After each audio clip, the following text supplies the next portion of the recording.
This is a warm-up for day 1. We're going to start standing, and this is really going to be focused on the ankles. So if you have a difficult time with balance, you may want to have something close by to help you with your balance. I'm going to do this without any balance aids, but feel free to bring in a chair or a wall. So we're going to start with just standing plantar flexion. So I'm going to turn to the side so that you can really see that I'm taking my toes, I'm tucking them under, and I'm really stretching out the front of my ankle, but where I'm going to feel this more locally is around the whole front of the what's called the shin or the tibia. I'm just going to take another few moments here. I'm more so on my big toe, but I'm going to take a moment just to come to the pinky toe side as well.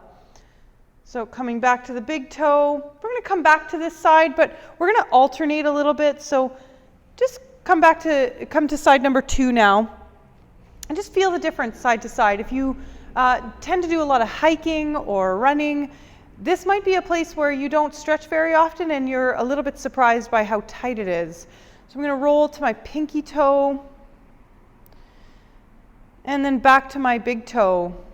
Okay, let's make side number 1 again a little more dynamic. So just now moving from pinky toe to big toe a little bit more kind of continuously, and good. Maybe we can go a little bit further behind us and just rock the heel back and forth.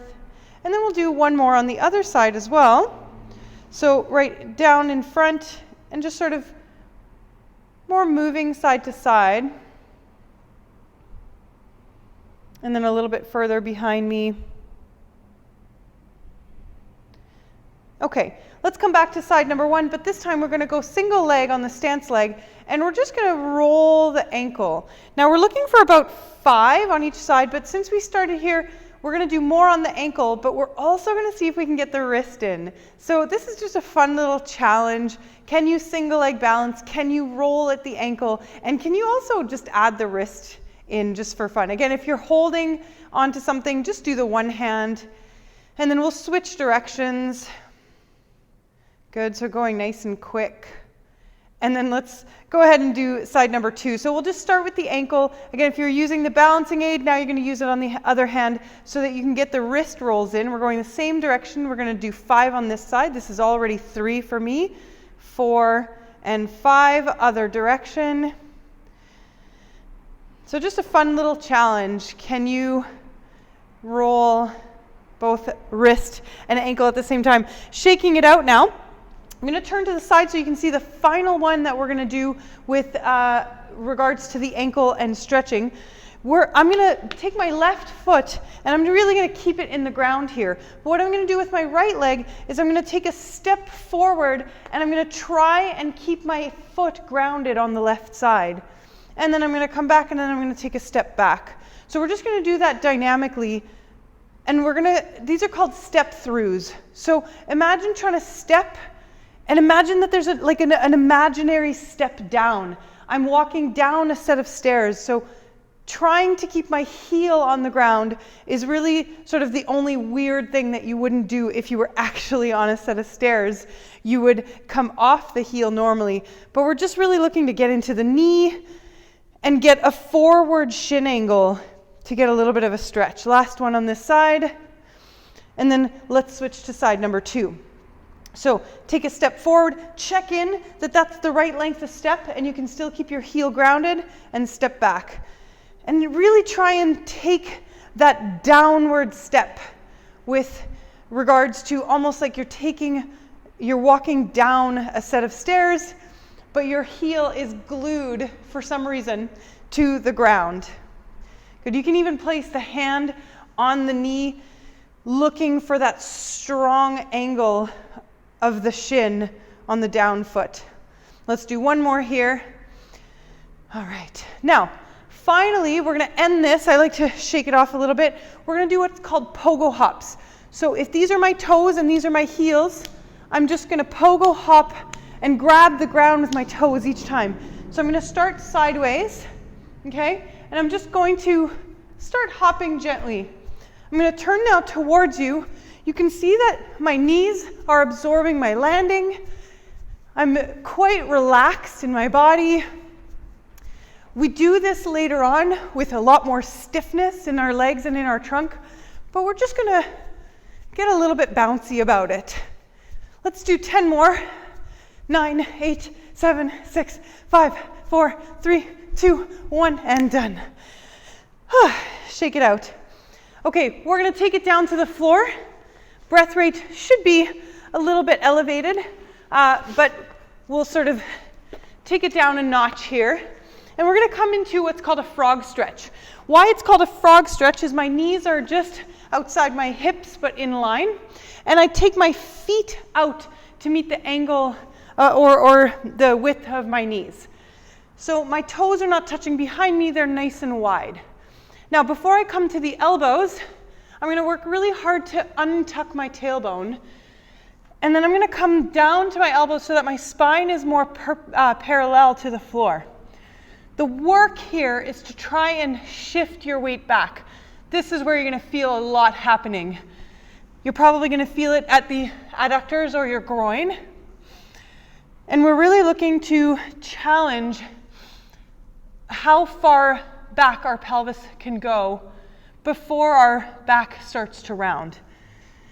I find I have to just micro adjust a little bit on the mat because if I get too wide, it's not comfortable.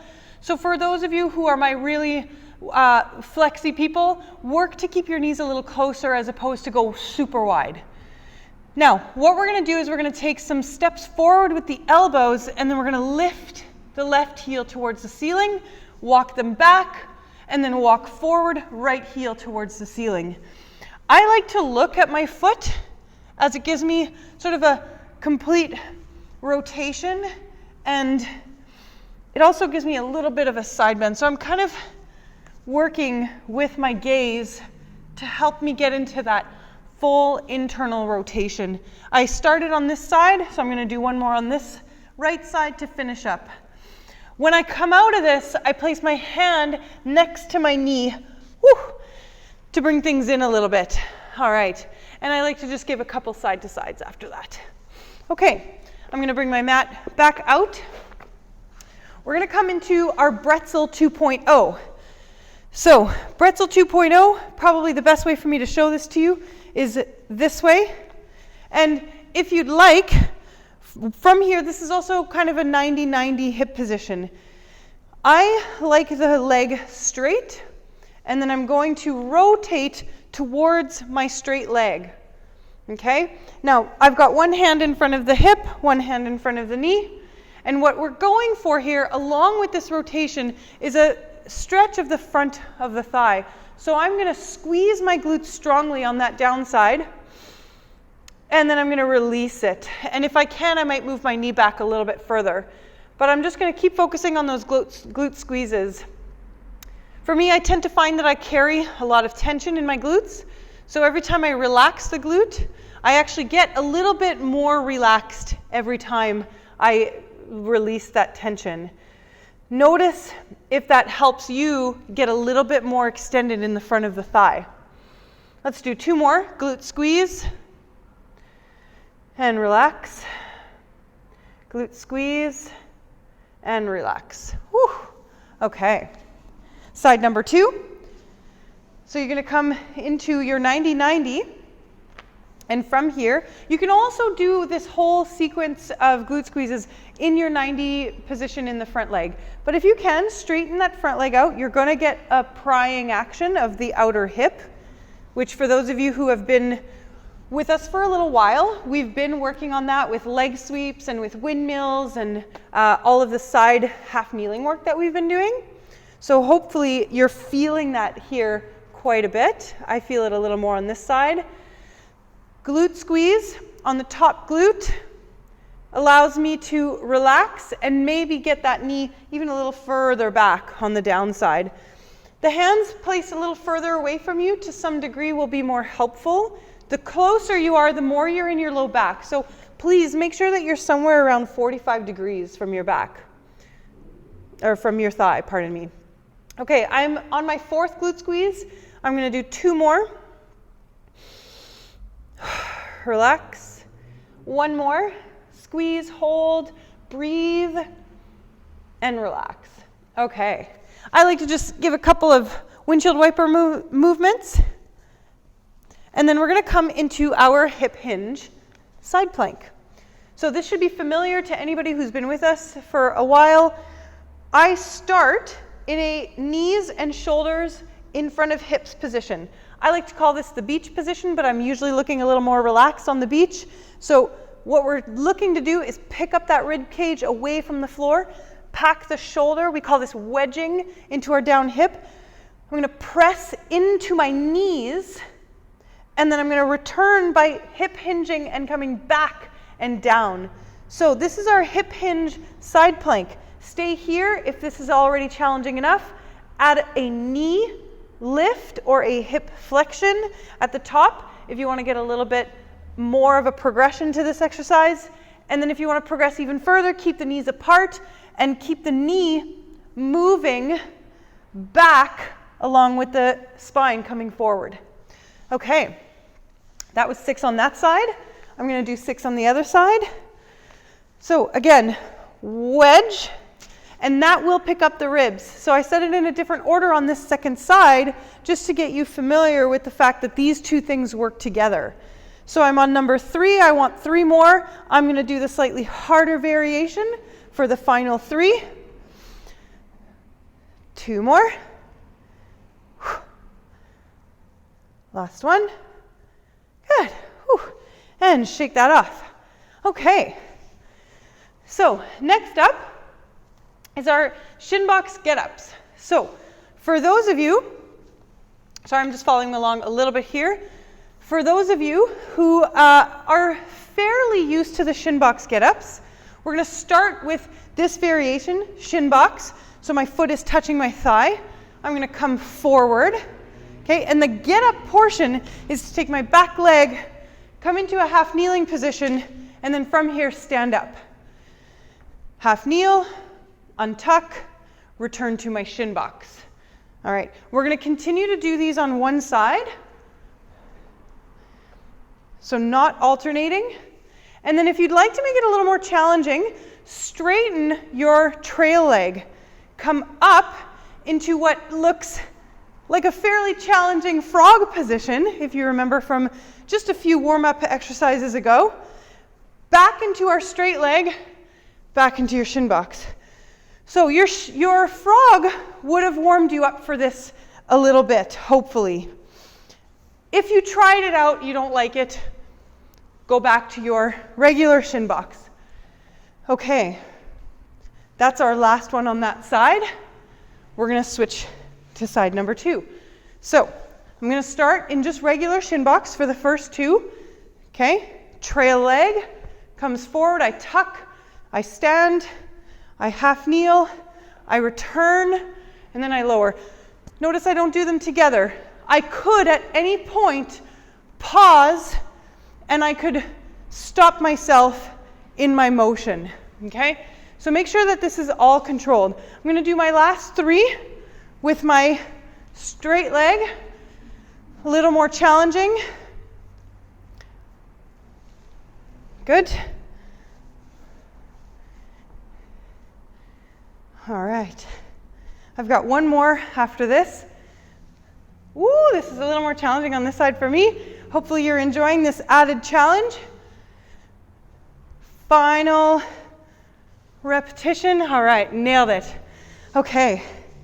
Plank walkouts. We're all super familiar with our plank walkouts. We're going to do a shoulder touch. Then we're going to pike, and we're going to do a toe touch. So squat, plank walk out, strong squeeze, touch, touch, pike touch, return, times 3. Okay, I talked you through 1, touch, touch. I'm going to go a little faster for number 2, and return, faster for number 3, touch, touch, pike, and return. We've got one more of those. Touch, touch, pike and touch, and then return. Shake it off. All right. We're finishing with 20 body weight squats to vertical jump. Let's start by splitting those two up. So we're just going to do squats, nice and slow. Pull yourself down, pause, change direction, pull, pause, change. That's 3. Pull, pause, change, pull, pause. Okay, that's 5. Now we're going to add a jump. Jump, catch, reset. Ready? 5 of these. Pull, jump, catch, reset. My arms did a funny thing there, but what I really want is the jump. So if your arms are down at your side or if you're able to power them upwards, great. For some reason it feels better for me to come up and have my hands come down at my side. Maybe that's a today thing. Okay. Reset, squat, jump, reset. Okay, let's do one more of those because that was kind of funny. Good. All right. Now, I think it's going to clean up a little bit for me.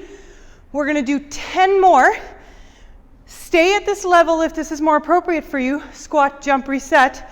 Or we're going to do 10 squat jumps together, not resetting.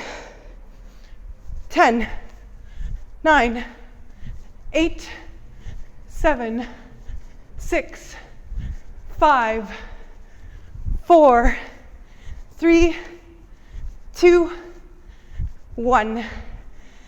Shake it off. That's your day 1 warm-up. Enjoy.